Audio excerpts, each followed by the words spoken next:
అందరికీ నమస్కారం. లేటెస్ట్ గరం న్యూస్కి స్వాగతం. 2.5 ఎకరాలు ఉంటేనే జలకళ, అంతకంటే తక్కువ భూమి ఉన్న 1,00,000 మంది అర్జీలు వెనక్కి. అలాంటి రైతులు బృందంగా వస్తే పథకం వర్తింపు. 2.5 ఎకరాల కంటే తక్కువ భూమి కలిగి వైఎస్ఆర్ జలకళ పథకం కోసం రైతులు చేసిన దరఖాస్తులు వెనక్కి రాస్తున్నాయి. అరెకరా, ఎకరా భూమిలో బోరుబావుల కోసం దరఖాస్తులు చేసిన దాదాపు 1,00,000 మంది రైతుల జాబితాలను సంబంధించిన గ్రామ సచివాలయాల్లో త్వరలో ప్రదర్శించనున్నారు. అలాంటి వారంతా బృందం గ్రూపుగా ఏర్పడి గ్రామ సచివాలయాల్లో మరొకసారి దరఖాస్తు చేసుకుంటే పథకం వర్తింపచేయనున్నారు. జలకళ పథకంలో భాగంగా రైతుల వ్యవసాయ భూముల్లో ఉచితంగా 2 లక్షల బోరుబావులు తవ్వించాలని ప్రభుత్వం నిర్ణయించింది. భూమి ఉన్న చిన్న, సన్నకారు రైతులంతా అర్హులని ప్రకటించడంతో రాష్ట్ర వ్యాప్తంగా 2,33,416 దరఖాస్తులొచ్చాయి.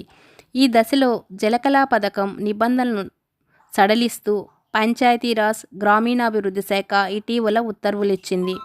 తాజా మార్గదర్శకాల ప్రకారం ఒకచోట కనీసం 2.5 ఎకరాల భూమి ఉన్న రైతులు మాత్రమే పథకానికి అర్హులు. అంతకంటే తక్కువ భూమి కలిగి ఉన్న ఇప్పటికే దరఖాస్తులు చేసిన రైతులు బృందంగా ఏర్పడి ఒకే చోట 2.5 ఎకరాలు చూపిస్తూ మరోసారి అర్జీ పెట్టుకుంటే అనుమతి ఇస్తారు.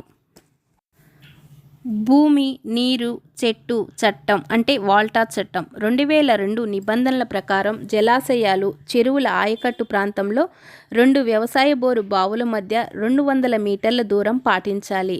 ఆయకట్టేతర భూముల్లో 300 మీటర్ల దూరం తప్పనిసరి. జలకళ పథకం కోసం ఇప్పటి వరకు వచ్చిన దరఖాస్తుల్లో 50% పైగా చిన్న చిన్న కమతాలున్న రైతులవే. మొదట ప్రకటించిన మార్గదర్శకాల ప్రకారం వీరంతా పథకానికి అర్హులే. అయినప్పటికీ పక్కపక్కనే బోరుబావులు తవ్వడం వాల్టా చట్ట నిబంధనలకు విరుద్ధం. 2 బోర్ల మధ్య తగినంత దూరం పాటించకుండా తవ్వుకుంటూ పోతే నీటి లభ్యత తగ్గి పథక లక్ష్యము దెబ్బతింటుందని అధికారులు చెబుతున్నారు. ఈ కారణాలతోనే ప్రభుత్వం నిబంధనలను మార్చిందన్నారు. రైతులెవ్వరూ నష్టపోకుండా వారిని గ్రూప్గా చేసి పథకం వర్తింపజేస్తామని తెలిపారు. ఓకే ఫ్రెండ్స్, 2.5 ఎకరాలు ఉంటేనే జలకళ అని ఎందుకు అన్నారో అర్థమైంది కదా.